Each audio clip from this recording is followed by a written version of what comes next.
डिजन डिजन साडी घेऊन देवी रे नानी रायगडी आदेश पिला मुई तर फुरफुरिया बाले बसना तेला मारी सजबाल तू है गलसनी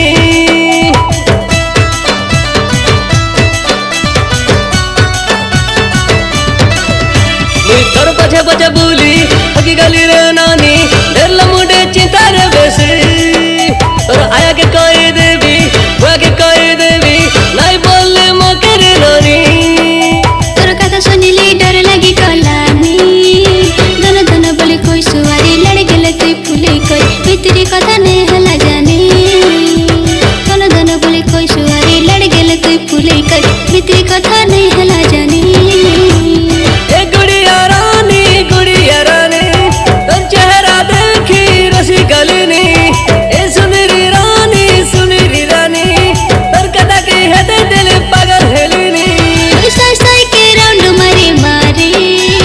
तोर साई के ऊपर साई धांगड़ी बची बुलसु तोई देख लटक के मरसुरे लाई तोर साई के ऊपर साई धांगड़ी बची बुलसु तोई